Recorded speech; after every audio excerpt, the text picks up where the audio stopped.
All right. Welcome, everybody, to the Business Entrepreneurs and Private Practice Student Special Interest Group. Dr. F. Scott Feil here. I am absolutely honored to be here to talk to you guys tonight about juggling several different projects in life, in work, and in business. I do a lot of things. I like to think I do them fairly well. People always ask how I'm able to do all these things. And I think the answer really becomes systematizing, one of those words, right? And it's all about coming up with your own way and method of doing things, right? And your own standard operating procedure to kind of figure out what you can and can't handle, and then prioritizing those systems. Because you can jot it down and systematize it all you want, but if you're not going to then take it and put it into action, it doesn't really matter. So I'm going to share my screen with you guys here. There we go. Can you guys see that okay? Yep. Yeah. I've got a couple of core pillars here that we're going to kind of talk about tonight, and I'll kind of show you how I use these to really organize my life.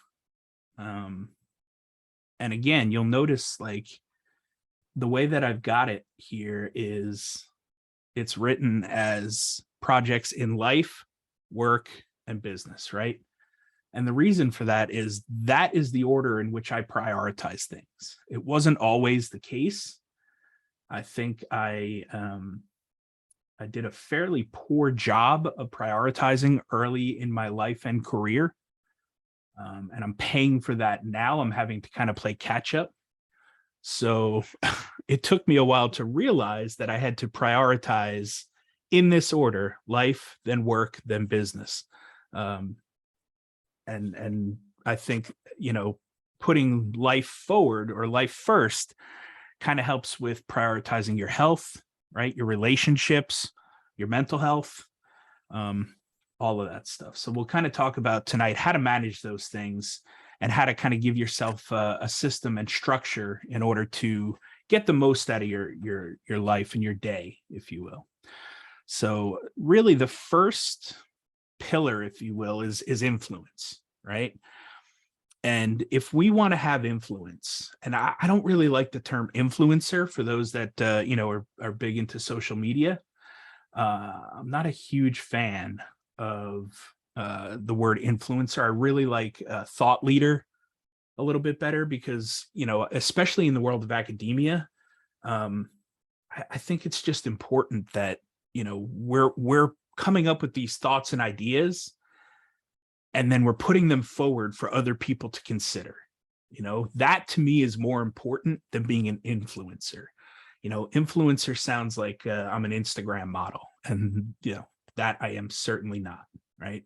However, if I can be a thought leader, if I can really, share my thoughts with those that I feel, could benefit from it, I'm going to go a lot further, I think, than if I were to just stay silent and keep myself, quiet and muted. And, really, you're not going to have much influence that way, right? Which is why that's one of the reasons that I tell everybody, especially my students, you're going to have to promote yourself unapologetically, right?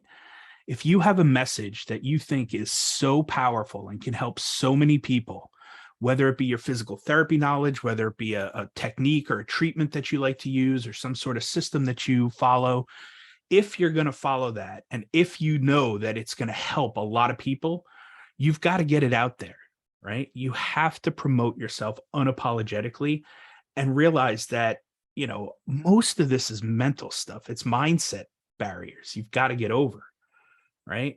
You could be the best physical therapist in the world, and if nobody knows where you are or how to find you, it doesn't matter. Nobody's coming to see you, right? So step one, like I said, in order to have influence, in order to make an impact on the world, right, we've got to figure out a way to put our best foot forward, to promote ourselves. And for me, I think the best way to do that is PMA, positive mental attitude, right? If you have a positive attitude, that's something that radiates. Like people can feel that, they can sense that. If you're always kind of happy and upbeat and positive, even in some of the toughest of situations, it's a lot easier to get by day. It's a lot easier to get fired up and really want to do things, you know, to get out of bed every morning and just take on the day full force, right? So again, having a positive mental attitude will help us with the influence area of things, right? So the next one I want to talk about is clarity. This is huge, all right? And this kind of goes, I would say it's probably the most important thing that you're going to need, no matter what it is, whether it's work, whether it's life, whether it's business. You're going to have some clarity, right?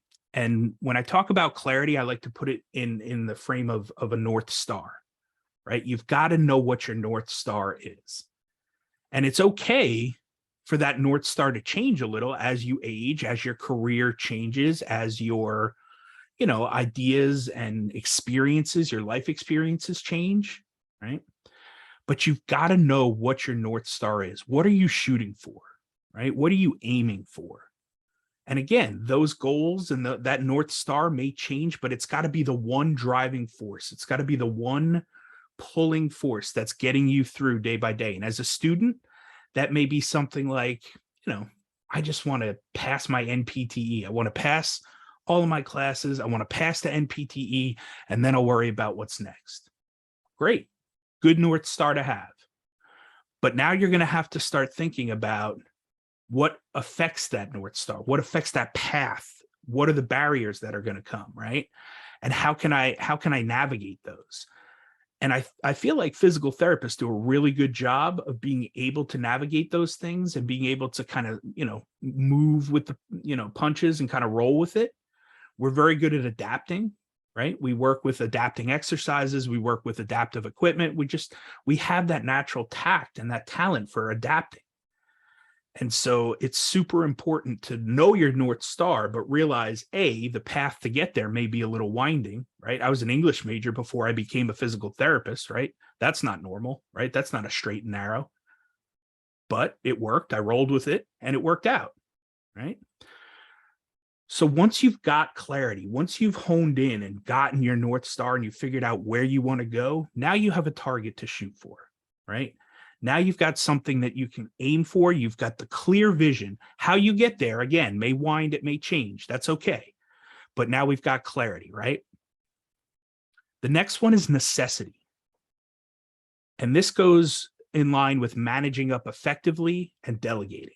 And that is a necessity because you will not be able to do all the things you want to do in a day and all the tasks you want to complete. I can't juggle 8 to 10 different projects by myself. I need help, right? I need people that I can trust. I need people that I know and that I like working with, right? And I need people that are talented and skilled in maybe things that I'm not, right? And that's okay. There's nothing wrong with that, right? There may be things that I hate doing that they love doing. And so it's that necessity that allows me to then manage them up, talk them up, tell them how good of a job they do at what they do, what their specialty is, right? What their zone of genius is, right? Hey, man, you helped me with that thing I needed for that project. I really appreciate that.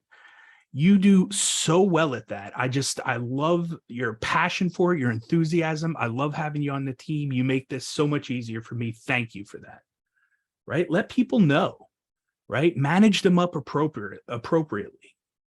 If you do that, delegation will become a lot easier because people will seek you out to do the things that they like to do, even if you don't like them, right? Maybe I need data entry for a research study, right? And I hate data entry. I hate numbers. I don't like Excel spreadsheets. But if somebody that I know is really good at that, why should I take that on and try to juggle it with my 8 other things going on when I can delegate it to somebody on the team who I know is going to get it done way quicker than me, way better than me, way more efficiently? Now, that does take trust, right? You have to trust people just because you have a need and a necessity to fill that void, you still got to trust the people that you're delegating to. And that's where relationships come in, right? Relationships beat algorithms 100% of the time. You can, work on all of the copywriting and the pictures and the social media posts. None of that really matters, to some extent. It's all just, social media world, which is a lot of, you're not seeing the whole picture, right? You're just seeing the best of the best, the greatest hits sometimes, which is great. But if you get to know somebody and you really work through that relationship and you talk with them on, what their dreams and aspirations are, what their strengths are, what their weaknesses are, that helps you kind of figure out, okay, I can definitely see this person being an asset for this thing. Let me talk to them about it and see what their feelings are, right? So reach out if you have that necessity, talk people up, right? Manage them up effectively, and it will pay off for you tenfold when trying to do multiple things at once. All right. The next one is energy. This is a big one. Energy, it's what we live off. It's what we thrive off. Again, it's what gets us excited, gets us out of bed in the morning, lets us put our feet on the ground and get fired up right away, right? But in order to have that energy, there's a couple things we need to do, right? One, we need to get sleep. Right. And we'll talk about that in a little while. Your body needs rest. It needs to recuperate. You can't be burning the candle at both ends and working the midnight oil when, you're running on empty and on fumes. That's not going to get it done. Right. So you've got to be able to conserve your energy to some extent and regroup each night and get those 7 to 8 hours of sleep. I know as a student that becomes super tough. But guess what? As a business owner, as a professor, as a father and a husband, comes pretty hard to do in that situation too, right? It's not that much different. If in fact, it may be harder, right? So I know it's tough when you're juggling a lot of these things, but it's finding that balance and knowing when to put the throttle in and give that energy and when to conserve it and chill out and relax and recoup, right? So with energy, you have to learn to say no. The magic word is no. And it took me a long time to figure this out. I was a yes person from day one. I will do it. Yes, that sounds good. Yes, that sounds good. Oh, cool opportunity. Sign me up. I want to do that, right? The problem with that is when you're saying yes to something, you're also saying no to something else, right? So you're giving up your time, your attention, your efforts, your energy to that thing that you said yes to, which is fine. Nothing wrong with that. If you're going to try to do 8, 10 different things at once and you need to put a little bit of energy into each one, totally fine. But when a new thing comes along, you've got to think long and hard about, is this thing, this opportunity going to drive me towards my North Star and my goal? Or is it going to pull me away and deviate me from the plan? Right? So that's where energy is super important. That's why no is going to be your best friend. Don't be afraid to say no, especially if it doesn't serve you and your goal and what you're trying to accomplish. If you have an opportunity come your way and it's in line with your North Star and going to help you get to where you want to be, by all means, say yes, take it on, right? Challenge it, go for it. But you have to make sure that it's in line with your North Star. Next one is courage, right? You've got to have courage. If you're going to take on, several different things at once, you got to be bold. You got to be brave, right? You got to realize you're going to fail a bunch, and that's okay. Right? You got to be courageous enough to put yourself out there. All right. And with courage, you have to know yourself, right? A lot of people are introverts. They don't like talking, communicating, doing a lot of those things. They want to just stay to themselves, right? Totally fine. Some people are extroverts, exact opposite, people person, right? Like I'm from New York originally, right? I feel like I've never met a stranger. My dad was the same way. He was like the mayor of our little town, hey, how are you? Hey, shaking hands, kissing babies, that kind of thing, right? Totally extroverted. I'm the same way. I get a lot of that from him. I was in, I was on the football team, the golf team, the lacrosse team, student union president, all the musicals, theater, choir. I did it all. I didn't have one group of friends. I had 8 to 10. Right. That's who I was. My parents, the same way. They were, the president of the booster club, friends of the arts, Little League, and you name it. They did it all. Somehow they managed to cart me and my brother around, like glorified cab drivers for years. I don't know how they did it, but they did. And that kind of instilled in me a good work ethic, right? But you also have to have that self-awareness to look in yourself and say, hey, I know my limit. I'm reaching it. I can feel it. I know my energy is being drained. I know I'm on empty. I cannot take on anything else more than what I've already got on my plate. You've got to know when to say when. And you're the only one who can answer that. I could probably take on 10, 12 projects at once and be cool with it. And like, life will be hectic. Things will be crazy. I'll drop the ball a couple times. I'm all right with that because I know that my 80% is better than most people's 100%. So if I have to split myself up, 10% across 8 projects to get that 80%, somebody else working on one project at 100%, I'm probably going to do pretty well, going up head to head with them. But that's just me. I know my work ethic, right? I'm not the smartest guy in the room. I'm probably the dumbest smart guy you'll ever meet. I tell people this time and time again. But I have a pretty high grit score and I'm pretty damn persistent. That's the only way that I got through grad school.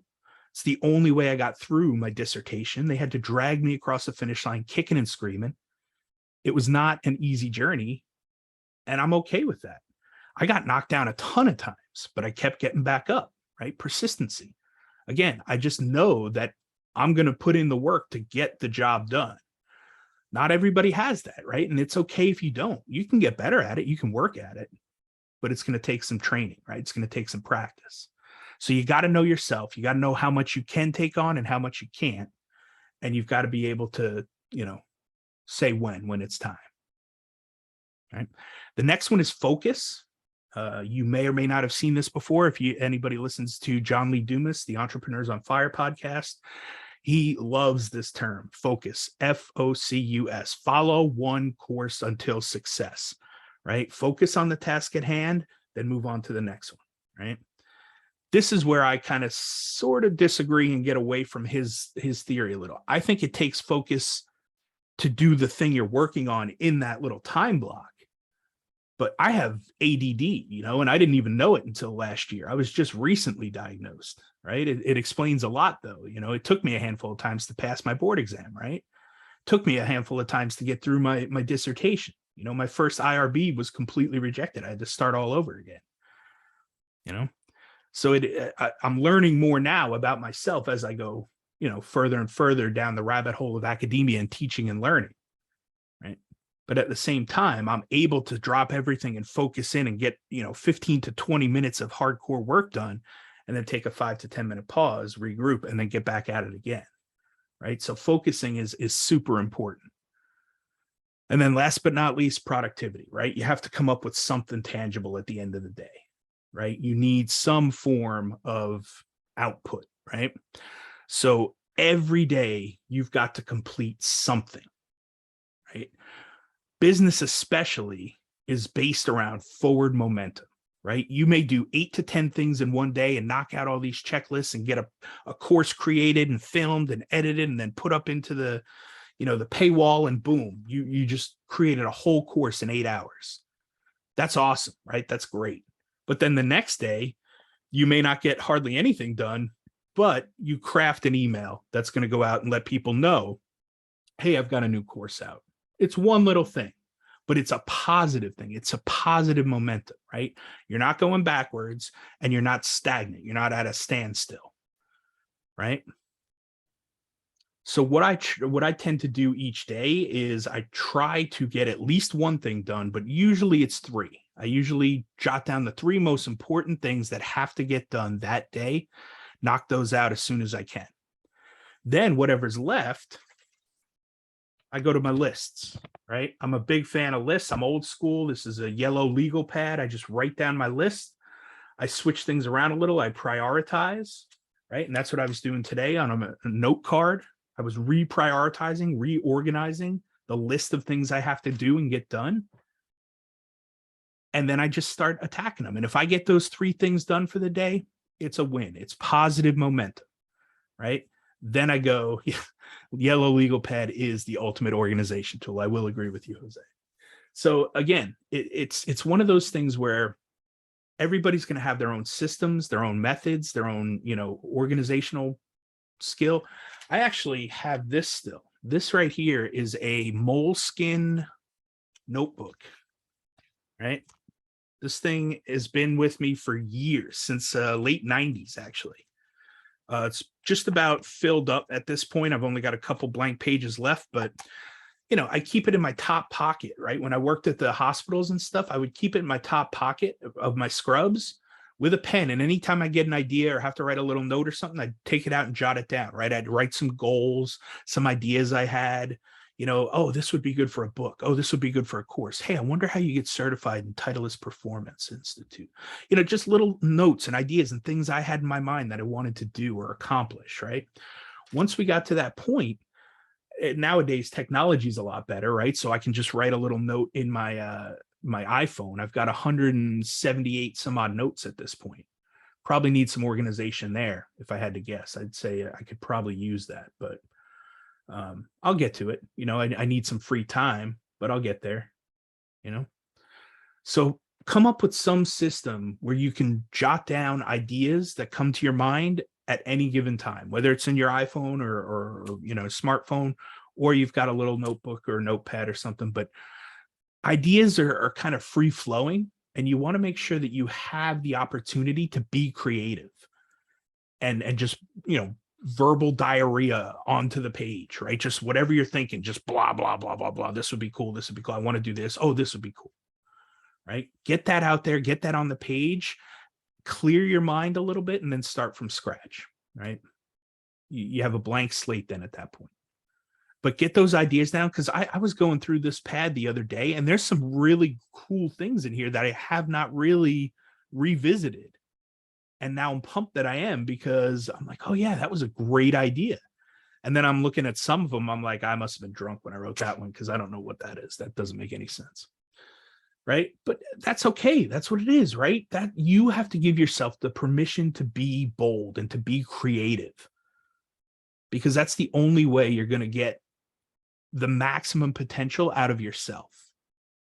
Right? If we're too rigid and we're too stuck in our ways and our systematizing and all of that, it's going to block the creativity, and that's, again, another, I think, aspect of physical therapy that we're really good at, is being creative, right? Coming up with those adaptive ideas, coming up with alternative ways to do things, right? And it's more than just physical therapy. It's how can I get creative in life?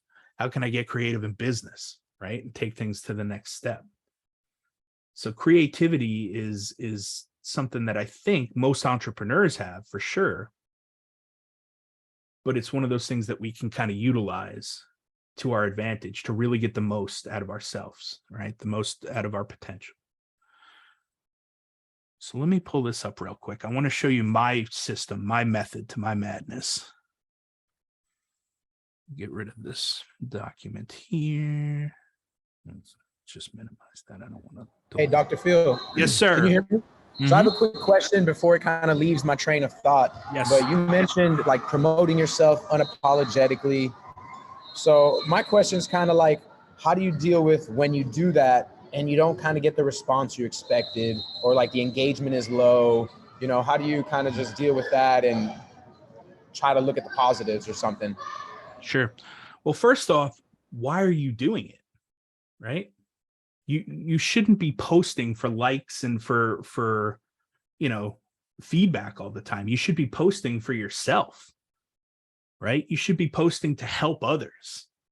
There's going to be times where you get zero. There's going to be a lot of time where you get zero engagement, and that's okay. Post it because you need to post it to get it out there. Post it because you have an idea that you just want to share to the world, because it'll help people. That this is a cool idea. I need to get this out there. Somebody will benefit from it somewhere down the line. It may be a year from now, right? But it also kind of leads to nurturing, right? If you, again, most of my message is kind of beating the same drum over a long period of time. I feel like as therapists, we need to have one zone of genius, one specialty area, right? Where we can kind of be the best version of ourselves and give the most and be the most passionate about. Then we need to have several different revenue streams based around that zone of genius, right? Some one-on-one active having to be there, and some relatively passive, like a book or a course or something that we can, kind of sell while we sleep and not have to trade time for money.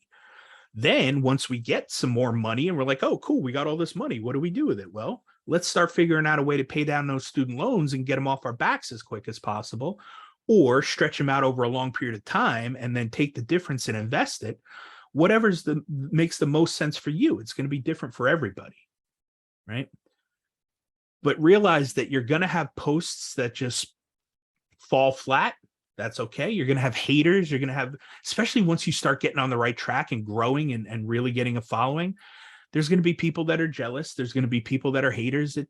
I just don't have time for that, right? Go back to the positive mental attitude, PMA, right?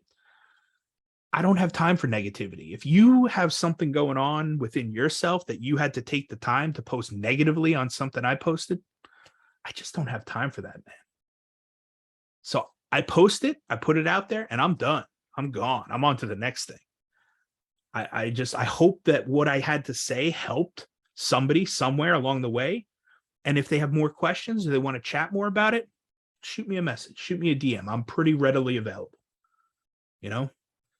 But at the end of the day, I'm not posting for likes and engagement and all that stuff. I'm posting to get a message out there because I truly believe my message will help people, whether it's today or whether it's a year from now. Right. And that's the cool thing about social media. A lot of that stuff lives in perpetuity. Right. So YouTube, Pinterest, a lot of those things just live on forever. So people can look them up and just find them. Right. They don't even know you or what you're about. And then all of a sudden they look up a topic you covered and they're like, oh, this guy has a YouTube channel. Oh, cool. This post is all about what I was looking for. Oh, and he has a blog about it too. Let me go read that next. Right. And again, they stumble down your rabbit hole. They're in your funnel. Now you can nurture them and have that, build that relationship over time, So don't ever worry about any sort of negative posts or engagement or, likes and follows. It just doesn't matter. If you're doing it for the right reason and you're doing it to help people, right? You come at it with a servant's heart. You're doing the right thing. You're fighting the good fight, man. Just keep it up. The key becomes being consistent long enough for it to help people, right? All of these things that we talk about, especially in business, those are long plays, right? A podcast, that's a long play. YouTube channel, that's a long play, right? Social media, that's kind of a long play, right? I mean, you may get some short-term stuff, but these are all just slow and steady nurture systems to your funnel. So it's you have to kind of go back to your North Star and your why. Why are you doing this? Why are you posting this content? What are you trying to get out of it? Who are you trying to serve? Who are you trying to help? Does that make sense? All right. Can you guys see my screen here? My calendar, my Monday. This is a typical Monday. Okay. So I generally, this is just my system. This is what I use. I try to do this every Friday, like in the afternoon/evening, because I teach for the Flex program. A lot of my weekends, alternating weekends for the most part, I'm on campus. So I work during the weekends.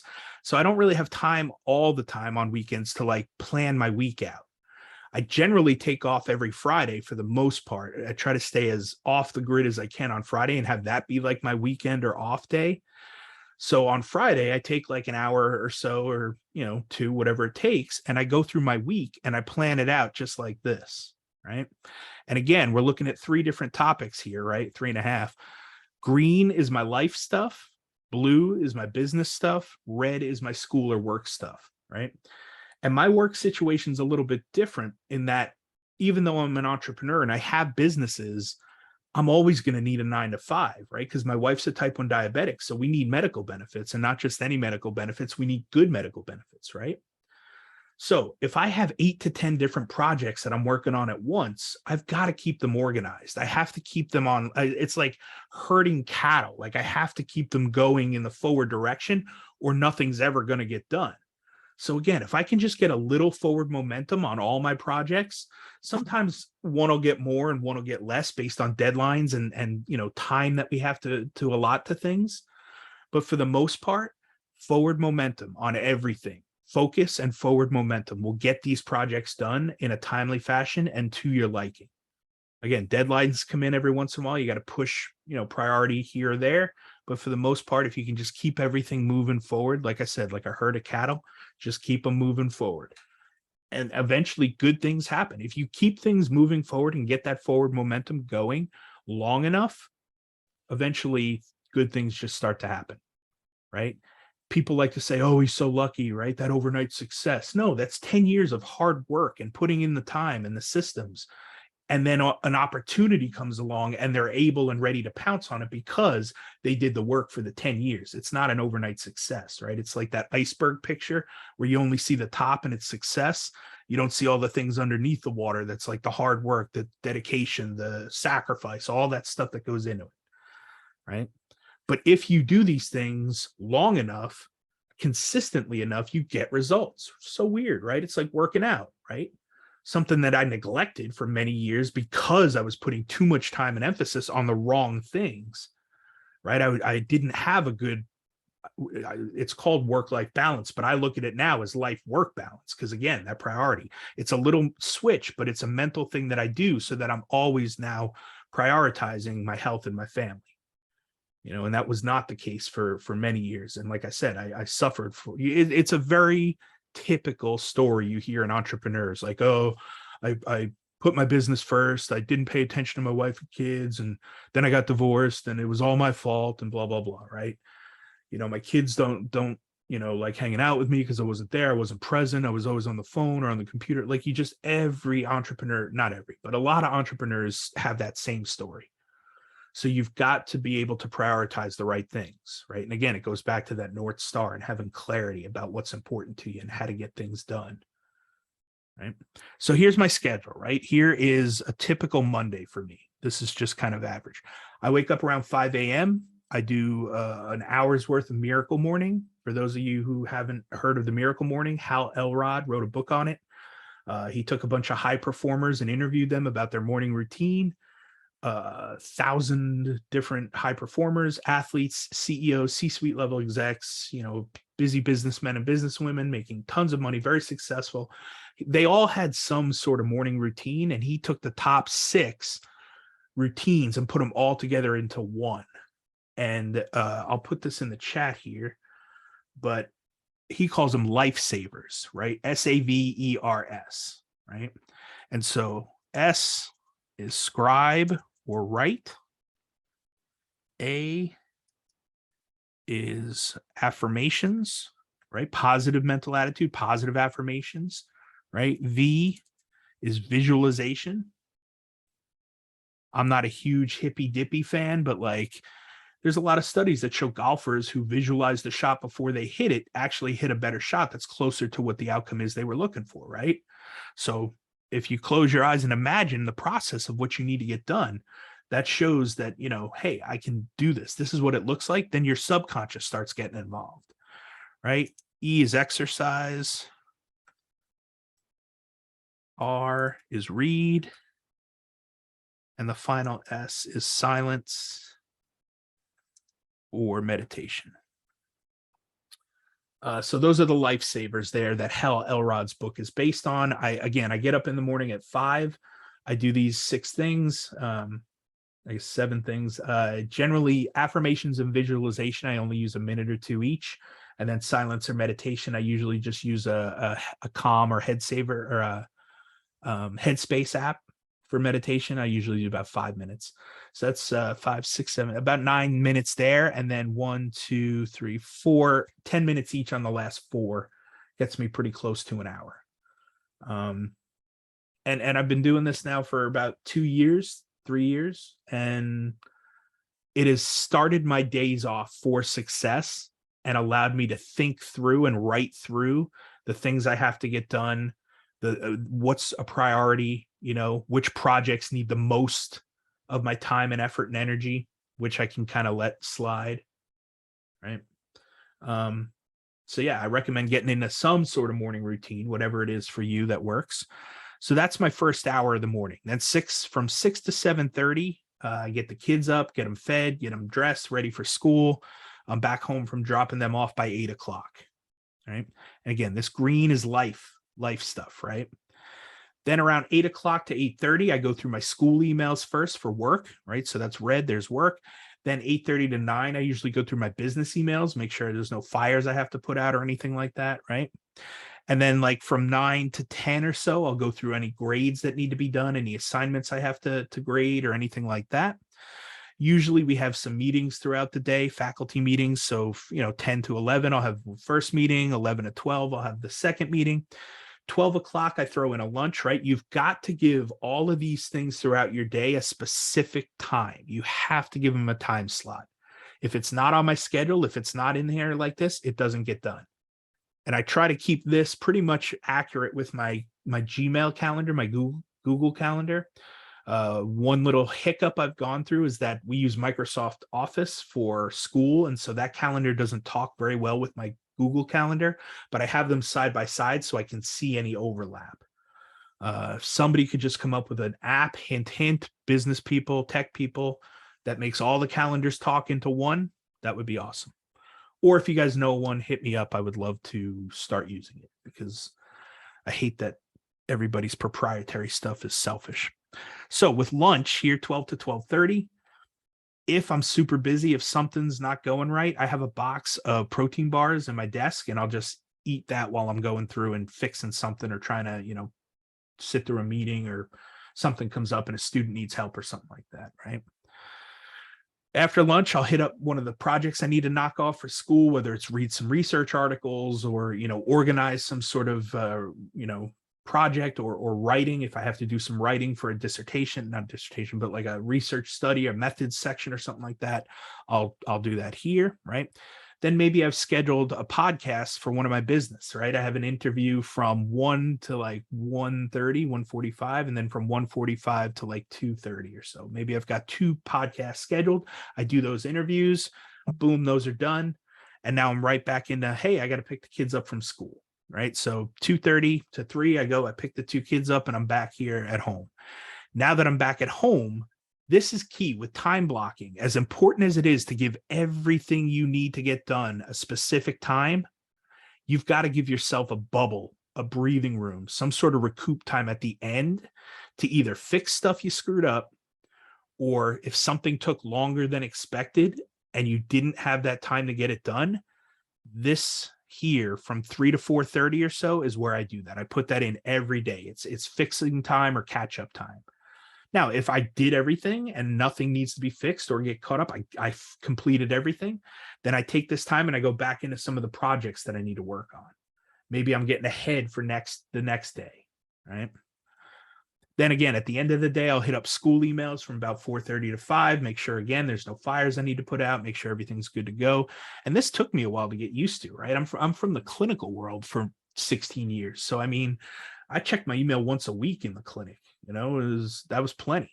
In academia, you get swamped with emails. It's emails every few minutes. It's a completely different beast. So I have to get into the habit of checking them more frequently and addressing things. And I'm guilty of it now too. I send out probably too many emails, right? But that's the world I live in now, right? So around 5 o'clock, I'll probably start helping with dinner. I generally like to cook. I do a lot of the cooking. So, my wife and I kind of split it, but for the most part, I would say it's probably a 60-40 split where I take a little bit more of the cooking. So 5 to 6, we'll do dinner.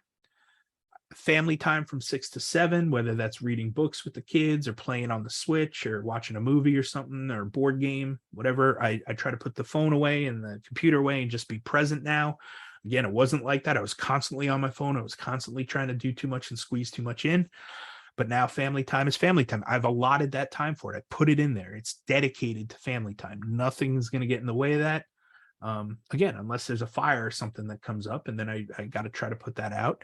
But I try to stay as tightly to this schedule as I can.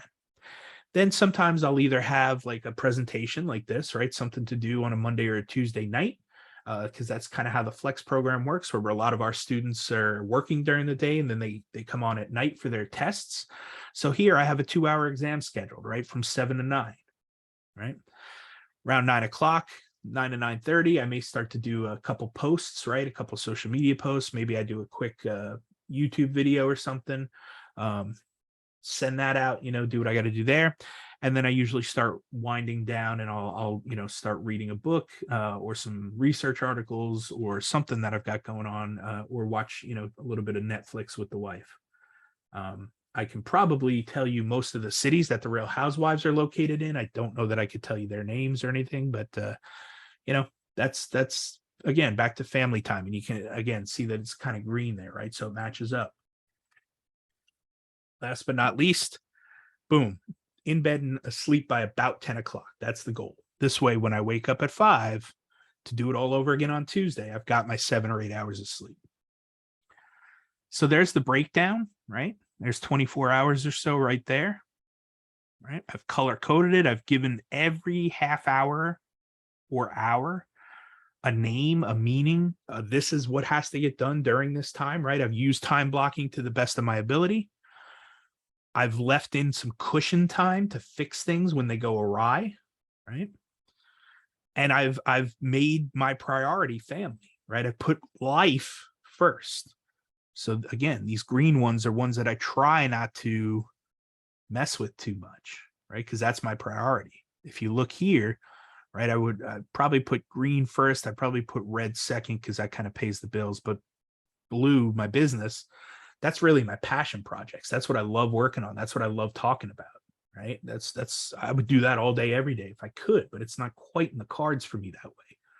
So it fulfills my need and my desire to work on a passion project and help more people through my business coaching, through my books, through my content, et cetera, et cetera. And then still trying to get a solid 7 hours of sleep. So that is how I handle all of these ridiculous things that I do in a weekly basis. And the best part of all this is because I'm fairly decent at it, because it is my zone of genius, my passion. I love doing this stuff. I love getting up every morning and going to work. If you don't love what you're doing for work or for business, you're just going to quit when it gets tough, right? When the going gets tough, you're just going to bail and be like, all right, I'm out. This sucks. I'm not doing this anymore. And then we have that, what, quiet quitting now they call it, right? Where people are just doing the bare minimum until they can find another job or leave or get fired, right? So, I mean, if you're not passionate about it, if you're not loving what you're doing, it's going to make all this a whole lot harder. So make sure, again, even if you have to take the 9 to 5 and maybe take a pay cut, if you love that 9 to 5, supplement it with something else you love to do. If, let's say, you love working with athletes and you found an outpatient clinic that sees 10 to 12 patients a day, they're all athletes, high school and college. You're like, this is great. I love it. But I'm only making about, $75,000 a year. I'd like to make 100. Okay, well, let's come up with something you can do to make up that 25. Maybe you put on athletic camps, training camps, injury prevention. I don't like prevention, but mitigation camps, whatever, right? Something you can do to supplement that income to get you to where you need, especially when it comes down to student loans and, car payments and house payments and stuff like that, and taking care of the family, right? I would much rather you be happy and enjoy what you're doing and find other ways to make the money than sitting in a 9 to 5 that you hate, going into burnout just because you need the money. I did that for many years. I chased the dollar, and every job I took got me higher and higher on the pay scale, but it wasn't happy. It wasn't joy. It was pretty miserable. And so I do not recommend that. If anything, learn from me, do what you're passionate about, do what you love, and then we can find other ways to supplement the income. Trust me, there's plenty of opportunities out there for PTs. So, all right. So questions, please, let me hear them. What do you guys got? Dr. Feil. Yeah. I just wanted to say, first of all, thanks a lot for making this happen. It was incredible hearing you talk. Just a quick introduction. My name is Quentin Valente. I am the president of the B.E.P.P. SIG in the Miami campus. Awesome. Love it, man. I love it. Yeah. And Gabriela Rodriguez right there is our vice president as well. So we definitely wanted to introduce ourselves, and just kind of let you know who we are. But awesome. So yeah, thanks a lot. Hopefully we could go ahead and also get this out to the students at Miami campus and maybe have you in for a second one. Absolutely. But in regards to this meeting, hey, I love everything that you were talking about, and especially for the PMA, and especially when I was working in business, one of the things that was always sticking out to me, or was the thing that I was trying to figure out, is how do you maintain a PMA all the time when, let's say, for example, 7 days out of the week, six, you're in a negative state, and then you're in the seventh day, you're in a positive state. Especially when you're starting your own business, you get that imposter syndrome. It's hard to get into that positive mindset. I'd love to hear you talk about that. Yeah, so a lot to unpack there, right? But the first step is, one, there's no reason for imposter syndrome. It's complete BS. It's a mindset thing. You guys are going to come out with a doctorate in physical therapy. That's more than 96 or 94% of the population. Literally, a doctoral degree puts you in the top 4 to 6% in the nation as far as education goes. So that's the first thing.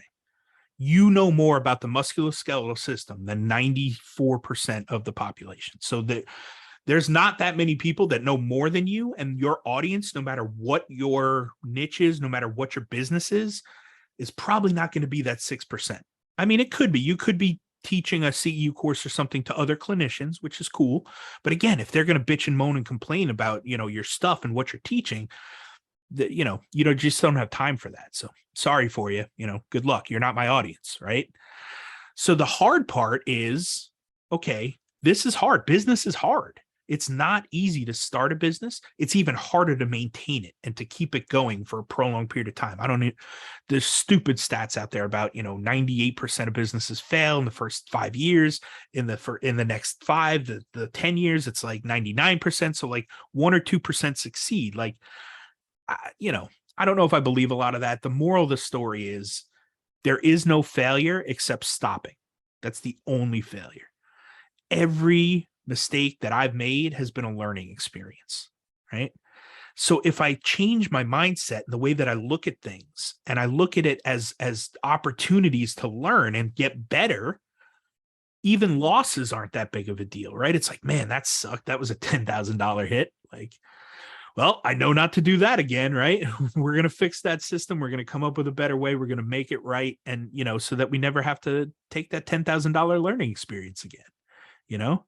So if you frame it that way and you look at it like, hey, I love the process, I love the journey, because again, your business is not the destination, right? Your business is the journey. It's the car, it's the transportation method that gets you to the end game, right? Whatever that may be for you. It's going to be different for everybody. But let's say you want to retire at 55 and you want 10 rental properties. Well, then your business is the vehicle, the mode of transportation that gets you to that end game and that point. So you have to enjoy the process. You have to enjoy the journey. You have to enjoy the jalopy and enjoy the wins and losses that go along with it that eventually turn into the race car. You have to look at it like, hey, I'm going to get better at this. I'm not great at it. You're not expected to be. But again, if you've got some sort of message that can help people, if you've got a service or something that solves a problem or is a solution for somebody, then all you have to do is connect point A, your passion, your zone of genius, what you're really good at, with that solution for that population, right? Point B, and you've got a viable business that's going to make you some money, right? And it's not all about profit. I wasn't profitable my first 2 years. Right. But years 3 through 5, we've slowly grown year over year. And now it's like, it's starting to gain momentum. It's starting to pick up. And I don't know what the ceiling is. I know as a 1-man operation or 1.5, my wife's kind of helping out with some bookkeeping and social media stuff. But, I don't know where our ceiling is. I probably need to hire a VA at some point. But I don't want a huge team. I'm not a $7 million, 50-person operation. I just won't be. It's not what I want to do. It's not in my cards.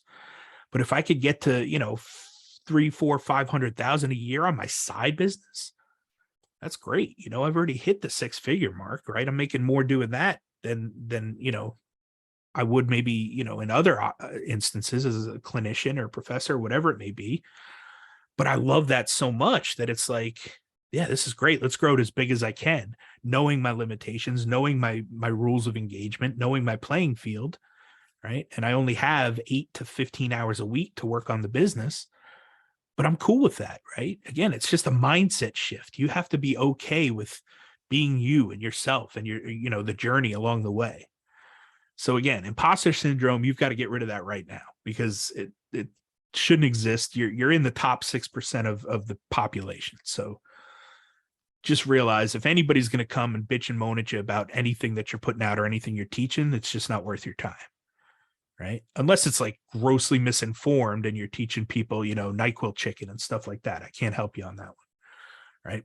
Tide Pods for snack, that's a whole nother brand. But, if you're trying to do the right thing, again, you're coming at it from a servant's heart, you're doing the right things, keep doing it. Just keep doing it. Just stay consistent. Keep up with that path until eventually you just look back and you're like, holy cow, I accomplished a lot. And I'm making a little money on the side. That's pretty nice. Now, how can we increase that a little bit, right? How can we add some layers to that? How can we scale this thing, Because the goal would be eventually to start a side business or a side hustle and then eventually scale it to a full-time gig or a full-time hustle, right? I hope that's the case for a lot of you. I hope people do that. Again, for me, it's a little bit different, but I'm totally okay with it. I love teaching. I love educating. So whether that be in my 9 to 5 or whether it be on my own stuff on the side, it's a win-win for me, So did that answer your question? I hope. Absolutely. Yeah. Thank you so much. What else can I answer? Now's the time. You got me here live. Ask away. I have a question. So Yes. how do you deal with at the beginning of your, you being an entrepreneur and starting your own business and leading your own path? How do you deal with people not taking you seriously? I'm guessing you were younger, or I feel like that's something that a lot of people face nowadays since we're younger, a younger generation, we're not taken seriously. So how do you deal with that? You leverage expertise and authority, right? You have a doctoral degree, right? So when you introduce yourself, when you do things, you say, hey, I'm Dr. F. Scott Feil. Pleasure to meet you. I'm a physical therapist. I've written a book, right? I've, put out a bunch of courses. I've coached people. I've life experiences. I've put in the time, I put in the reps, I put in the hours, but it's building expertise and authority along the way that gets you to the point where now I'm getting invited to speak at conferences and at, guest lectures and things like that, because I am an expert and an authority. The thing that you guys have on your side, because you were young and because you're students, is time. You don't have to be an expert and authority right now, right? You're not even a licensed physical therapist yet, but what you can do is start documenting your journey and show people what you're learning now, why you're passionate about it, the niche that you love working with, the population you love working with, and document that journey along the way so people can see your comeuppance, right? They can see, man, she started as a wee little baby, 22 years old, didn't know anything, and now we saw her learn this, we saw her learn that, we saw her get much better at this, and oh my goodness, now she's graduated and she's working with patients.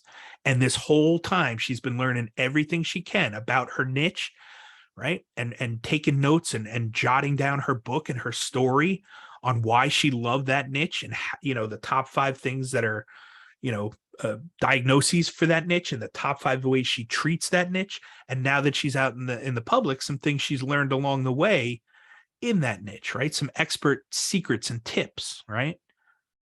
So again, just building expertise and authority along the way, that'll go a long way for people taking you seriously. And again, at the end of the day, you will have a doctoral degree. So use that, leverage it, right? It's all about leverage. Doesn't matter, the letters after your name, the alphabet soup, you can get all the CEUs in the world if you want, but the public doesn't know what that is, right? I don't even know what most of those are. I have to look some of those up half the time, right? But if you feel that you need those to get better at a skill and apply that to your business or your practice, by all means, do it. But there's other ways to build leverage and build authority and expertise, right? And again, for me, I've leveraged the DPT. I've leveraged even my BA in English, right? I wrote a book, I write blogs, I do a lot of that stuff that takes my English background and the DPT, and I know a little bit about health and, you know, wellness and mobility and right, what we do as PTs in the musculoskeletal system, right? Then I've taken my EDD and leveraged that into course creation, right? And curriculum development. So it's just taking my life experiences and putting them forward to help others with those. It's like, hey, I bet you don't know how to create an online course. I do. Let me show you real quick, right? Because at the end of the day, most of the things that you're going to be able to do and the skill sets you're going to have because of grad school are going to be there because you're a step or two ahead of people who either are still students or just have no idea, right? So it's not like you have to know that much. There's a scene in Catch Me If You Can, right, with Leonardo DiCaprio. He's on the run. The FBI's chasing him for being a fraud. They say, hey, you were a professor of sociology at BYU. How did you do that? How did you know how to teach sociology? And he's like, I just read 2 chapters ahead of the class. And that's it. You just have to be 2 chapters ahead of the people that you're teaching, 2 steps ahead, right? If you know anything about Facebook ads or Google ads and somebody knows nothing about it, or even let's just take a business, a brick and mortar business, right? A PT clinic that has no digital footprint. They don't even have a Facebook page, right? Business page. And you know how to create a Facebook business page. Well, now you can take that skill set and say, hey, clinic, I notice you don't have a digital footprint, you know, for $500, I'll set you up with a Facebook, you know, business page, and you can run ads off of those. You can also do posts and stuff, you know, like, and if you want, I noticed you didn't have Instagram or Twitter either. I'd be glad to run your social media for you. I charge $500 a month or whatever for 4 posts on each, 1 a week, something like that. Right. So again, you're just taking your skill sets and you're leveraging them. Right. I did not know how to do Facebook ads. When I had my mobile physical therapy business first starting out, I didn't know how to do Facebook ads. I ran some. I probably pissed away about $500. That was interesting. But then I was like, all right, well, clearly it's not me because they work, right? I just have to find the right ads. I have to find the right words and pictures to make these work.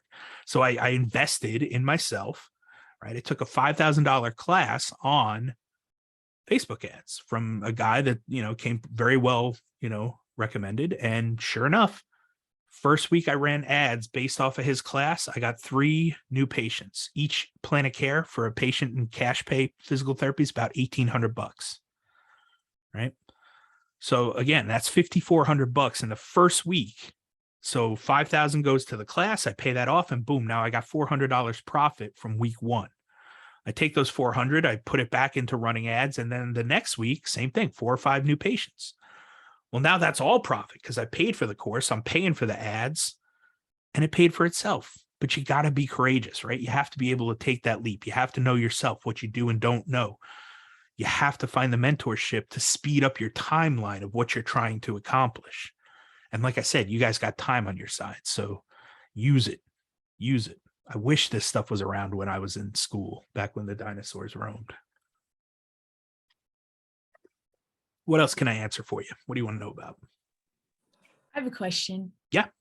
So as a 3rd-year DPT student, sometimes I get overwhelmed by just how many things I'm interested in throughout the program. And I guess like how many possibilities my North Star could be.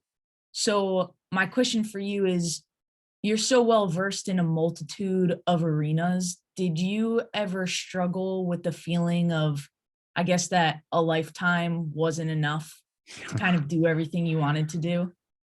Yeah, a little bit. I mean, I was an ortho bro for life, right? I was going to be the New York Mets physical therapist. That was it, man. That was my dream job. And started out an outpatient. Well, that's not true. My dad got sick, had some heart problems, passed away. So I traveled for a year. I did sniff in the middle of nowhere, Texas, as a favor to the recruiter. And then the next one, she got me in Hawaii. So I did home health in Honolulu, Hawaii for about six months. And then I finished up in home health in Asheville, North Carolina, up in the mountains.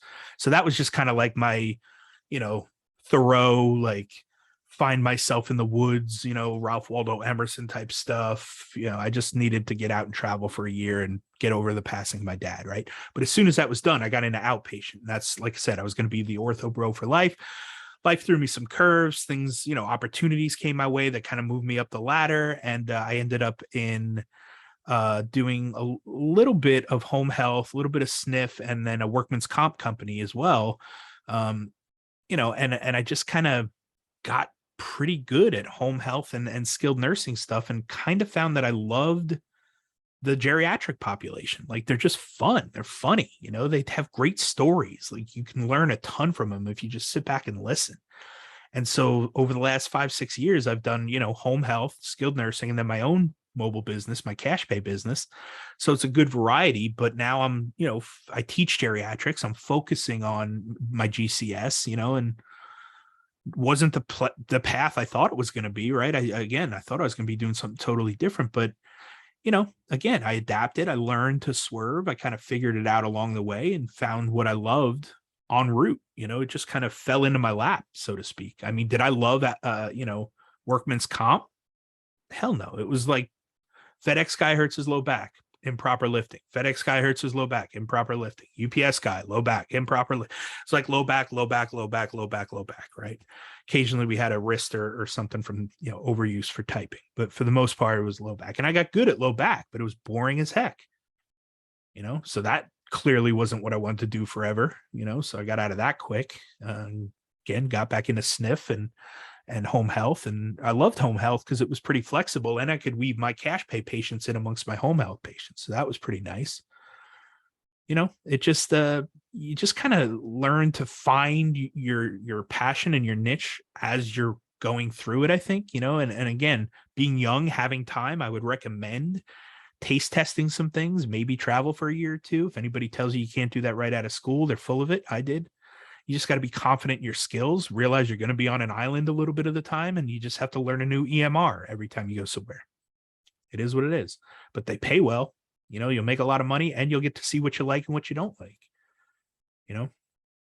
I don't have any regrets. I don't think I did anything wrong or things worked out for me, but yeah, I'm a lifelong learner for sure. So if I had more time, I would definitely try some other stuff. In this book, I have a list of, not even a list, I wrote my name long ways with a bunch of letters after my name because I thought those were important. I don't know if you guys can see that, but it's my name and a bunch of letters, PT, DPT, EDD, OCS, SCS, CKTP, CERT SMT, CERT DN, Diploma of Osteopractor, COMT, TPI Level 3, CIC, CCRT, CF Level 1, and CERT APHPT. Right? Some of these have come true, and I've highlighted them and checked them off. Right? These were all just things I was interested in and thought over my career I could do. A lot of these aren't going to happen. GCS I may have to add that one there. If I do the Titleist one, it would probably be just for personal. I enjoy golf, so I think it'd be cool to learn more about the golf swing and injuries and ways to rehab it. Diploma of Osteopractor, I've gotten 3 of the 7 or 8 courses you need for that. I may keep going and checking that off, but I don't see patients enough to make it worth it. Dry needling, I don't need anymore if I get the Diploma of Osteopractor, right? I mean, again, these were just pie in the sky ideas that I had that I thought like mattered, that I thought I wanted, that I thought I needed. And you just find out along the way what you really love and what matters. And then you just kind of build on that, but at the end of the day, I'll tell you this, letters do not matter. Like they just don't, unless you're trying to teach, then yeah, I would say you need at least a board cert to get your foot in the door, or then a terminal degree to teach full time. But there's ways around it. If you don't want to get a terminal degree, the PTA programs always need help. And with a doctorate level, you can teach at a PTA program because they're associates right now. They may go to bachelor's, bad idea, but whatever.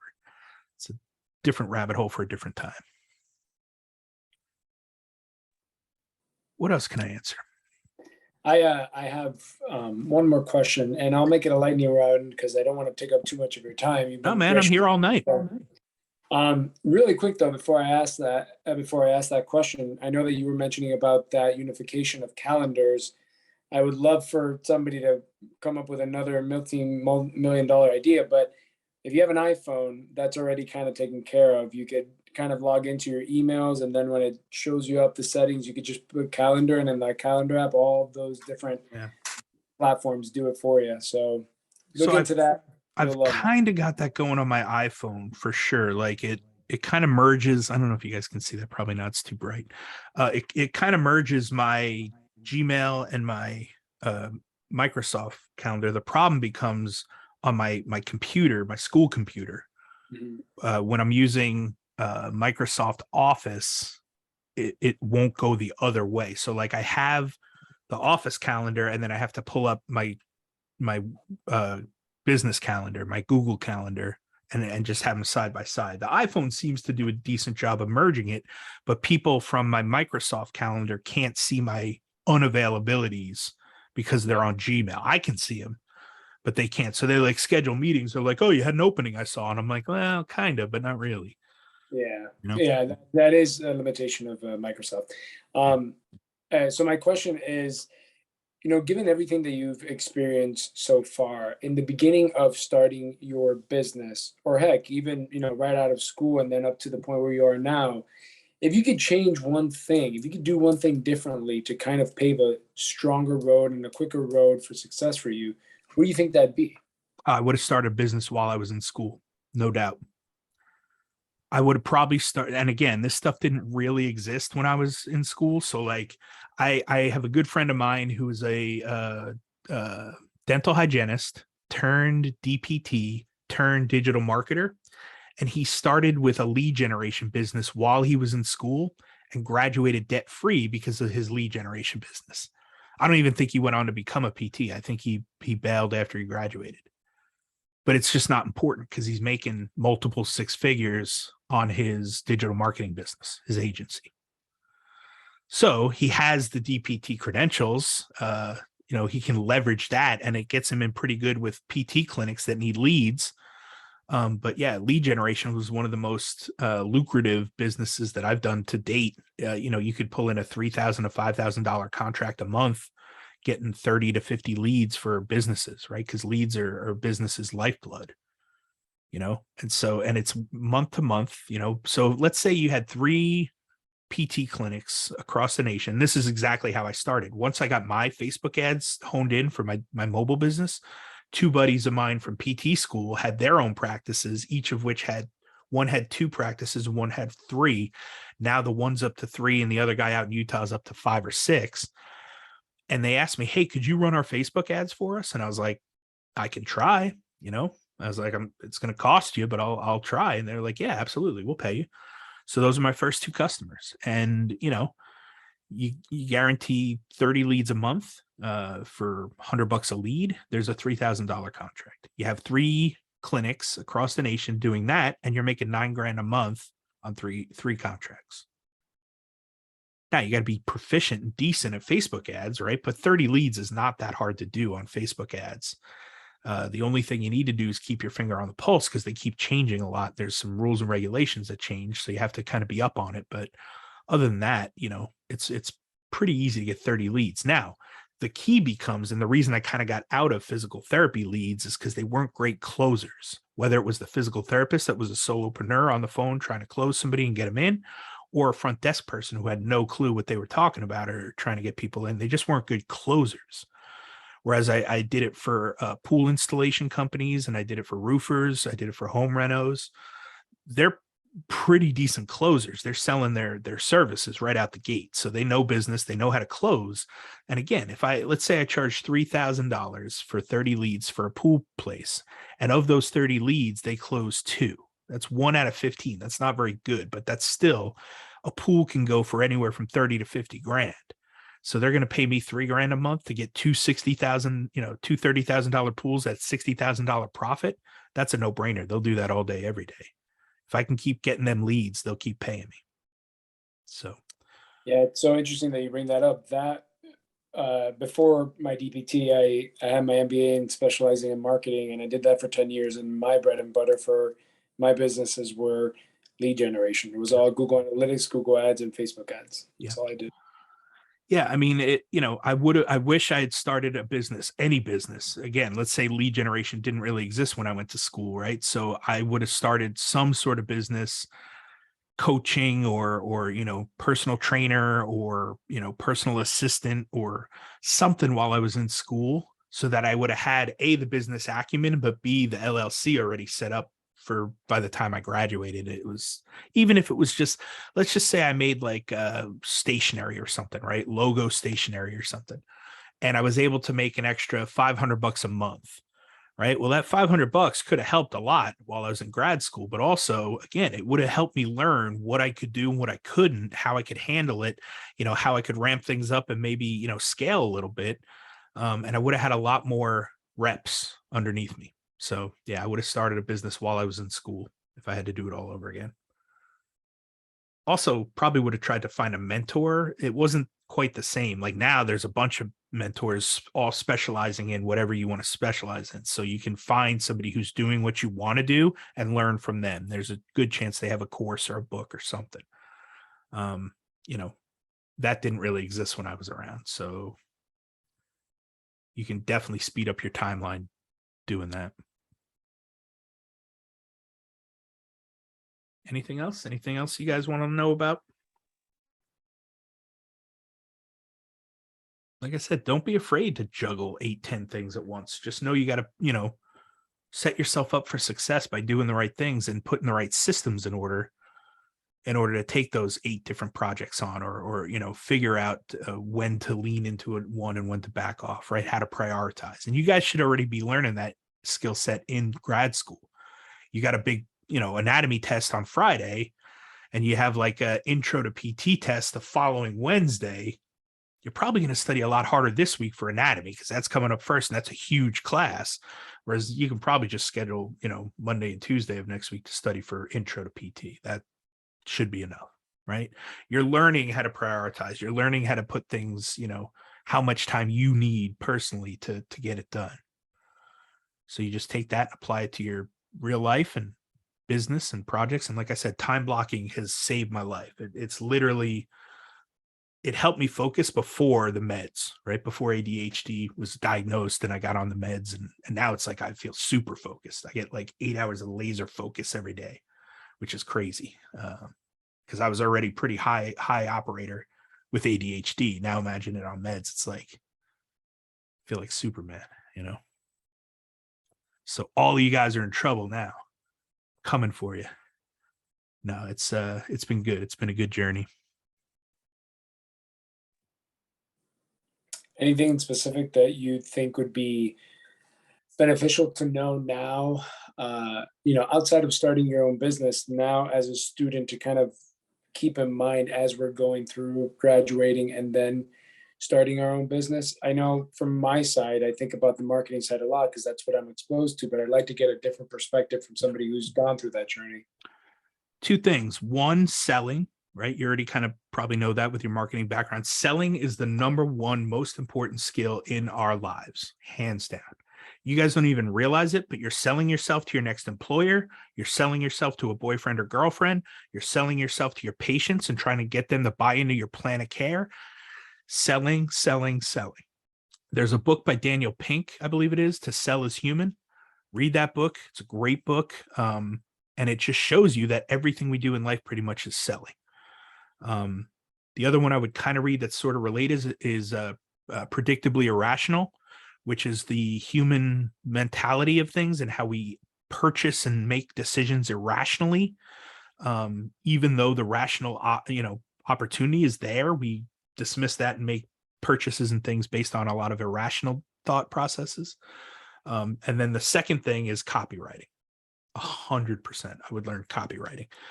I've actually got a free resource I can send to you guys on the top 8 to 10 books that I've read to get better at copywriting. I thought I'd be good at it because I was an English major. Turns out it's a whole different language. And if you understand copywriting, again, there's a lot of psychology that goes into it, but copywriting is helping people make better, more well-informed decisions, not like used car salesman stuff. We're educating them as to what you have, whether it be physical therapy or some other product, right, service, and how they need it to get to their goal and how if they don't have it, the pain process they'll go through because they don't have it. So copywriting is huge. If you know how to do copywriting, again, most of my side gig and side hustle as of late has been copywriting, writing for medical blogs, writing for a medical marijuana company, writing for fantasy football injuries, writing for side hustles and side gigs website, like all these things that I love and I'm interested in anyway. I just sit there and now I do copy for them. I do blogs, I do long form sales, I do email sequences, and that pays well.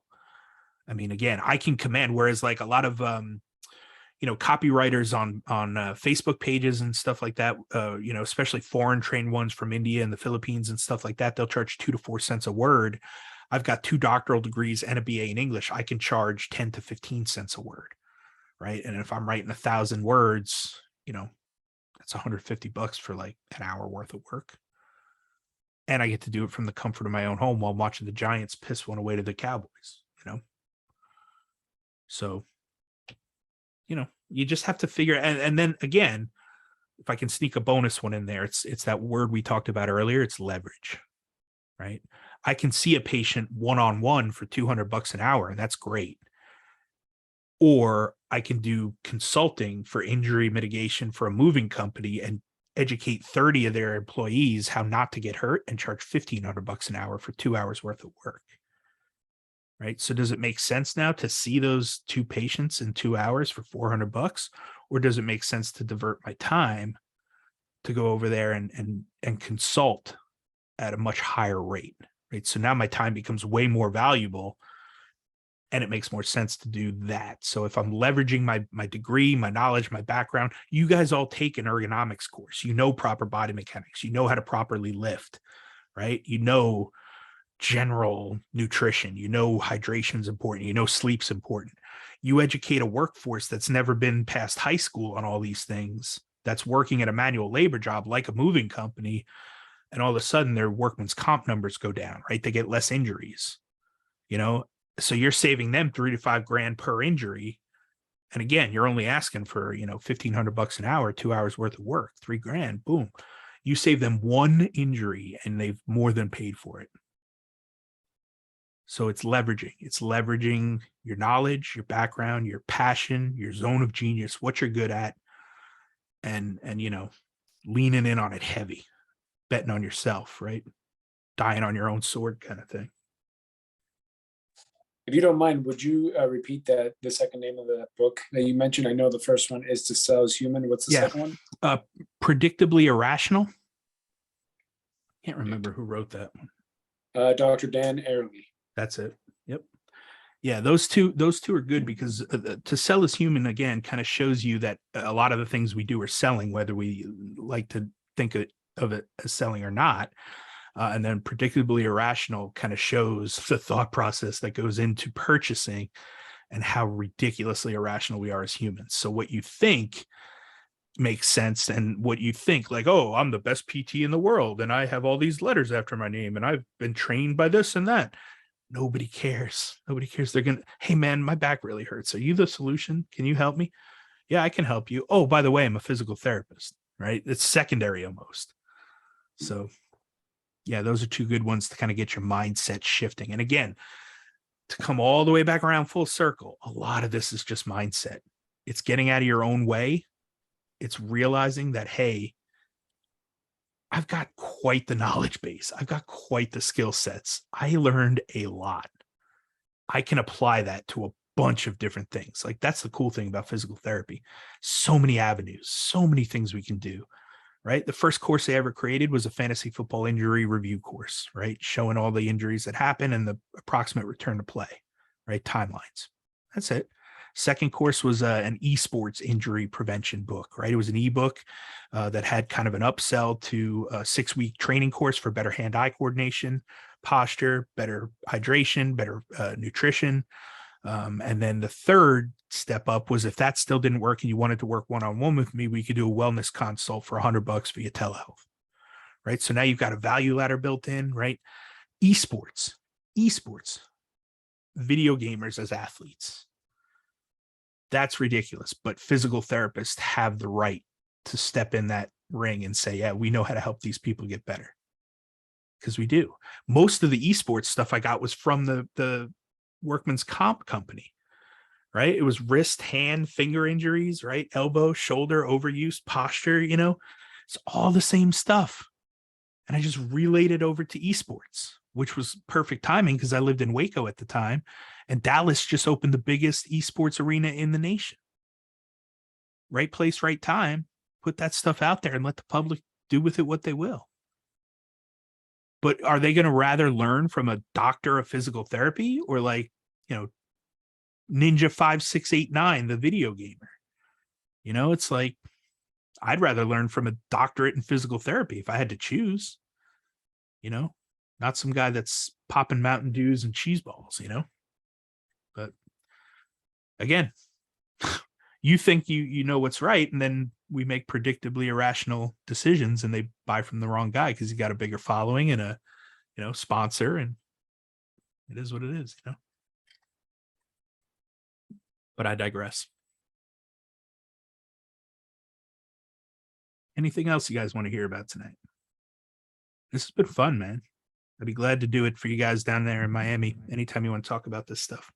Absolutely. We'd love to have you. It'd be an honor. We're still trying to get everything situated. We actually had our first speaker already lined up, and then we had to figure out some internal paperwork thing. But the biggest thing was that this hurricane decided to greet us with full force. So, yeah, man. Well, like I said, we like to keep our doors open to everybody all the time. So, feel free to hop in on our we'll put our links out there for all of our guest speakers, and we will probably try to have one business meeting per quarter for all the campuses.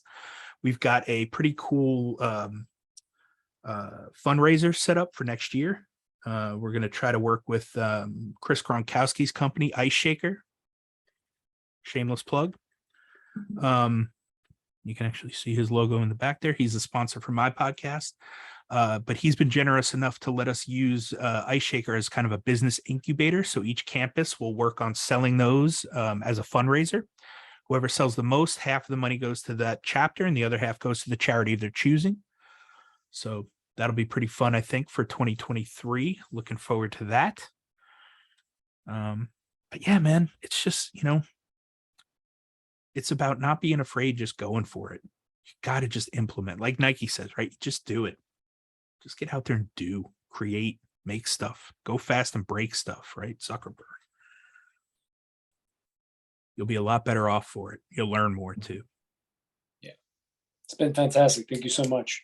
Absolutely. Have a great evening, you guys. And we will post this as soon as we get it up on the YouTube channel. We'll get you guys the link. Thank you. Thank you. Thank you. Have a good Thank one. you.